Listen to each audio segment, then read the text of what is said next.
Père et du Fils et du Saint-Esprit, ainsi soit-il. Chers amis, dans notre pèlerinage de Carême, nous méditons aujourd'hui 2 résurrections miraculeuses. 2 veuves ont perdu leur fils unique qui est mort. Dans les 2 cas, le miracle est au bout d'un chemin, d'un voyage, nous rappelant notre pèlerinage vers le sacrifice de notre rédemption. La Sunamite vient chercher Élisée sur la montagne du Carmel.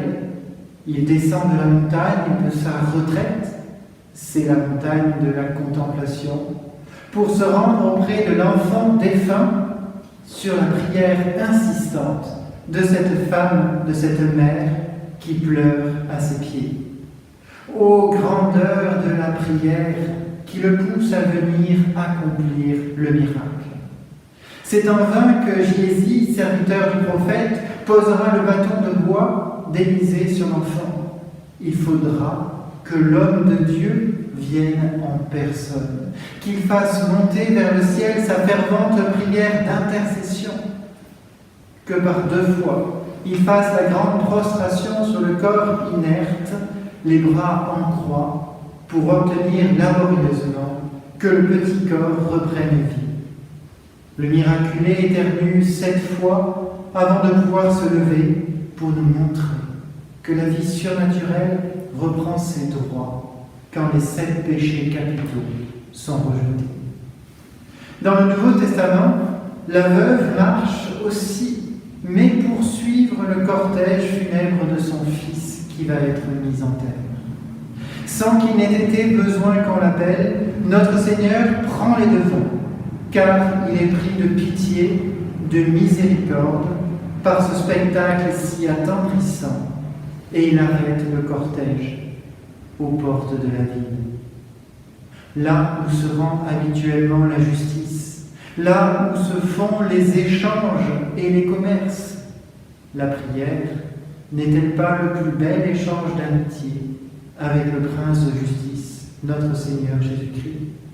C'est aux portes d'une ville, Bethléem, que le Sauveur est né. C'est aux portes d'une ville, Jérusalem, qu'il mourra.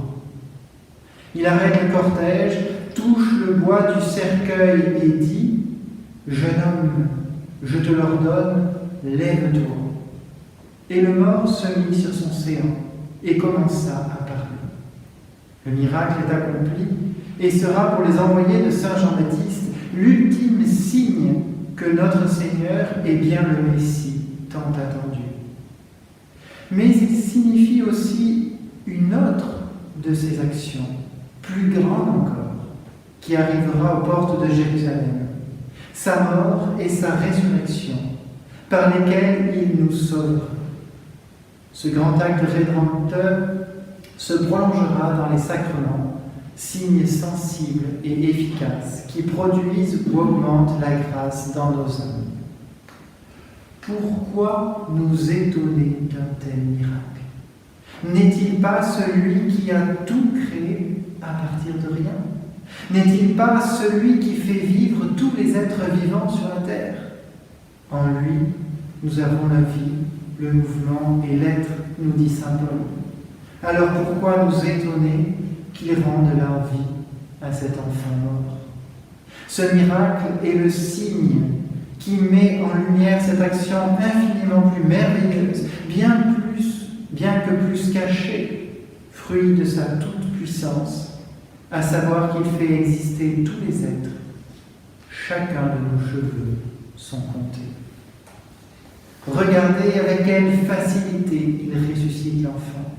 Il touche le bois du cercueil. Comment ne pas penser alors au bois de la croix, qui sera l'instrument de notre salut? D'une seule parole sortie de sa bouche, l'éclatant miracle se produit. Le Verbe fait chair, ouvre la bouche, son Verbe humain, tout uni au Verbe divin, réalise ce qu'il dit. Comprenez-vous bien cela? Jésus est Dieu. Lorsque Dieu parle, la réalité existe. Rappelez-vous la création.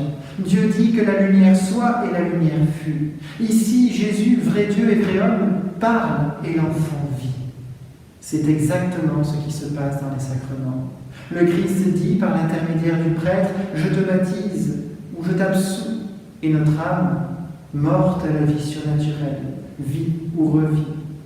Le prêtre, autre Christ, dit « Ceci est mon corps » et ceci devient vraiment, réellement, substantiellement le corps, le sang, l'âme et la divinité de notre Seigneur Jésus-Christ. Soyons dans l'admiration du pouvoir divin et croyons que ce pouvoir s'exerce dans chacun des sacrements par lesquels notre Seigneur vient nous toucher pour nous ressusciter ou augmenter sa grâce en nos âmes. Cette femme qui pleure, c'est aussi l'Église qui pleure ses enfants. Aujourd'hui, ils sont nombreux, ces enfants chéris de la Sainte Église, qui sont dans la mort surnaturelle, loin de Dieu, ignorant des mystères du salut. Ils vivent une vie sans Dieu, une vie sans vie, une vie inhumaine. Haïssons le péché, mais aimons et pleurons le pécheur. Du plus haut rang de la cité au plus bas, combien sont-ils à mettre encore leur foi, leur espérance, leur amour en Dieu? Hélas, pleurons-les dans nos chapelets et nos prières, pleurons-les dans nos souffrances et nos privations. Demandons ardemment la conversion des pécheurs, la conversion de la France. Dans sa miséricorde, Dieu nous envoie cette épreuve. Comme toutes les croix, elle peut être la source d'une grande grâce.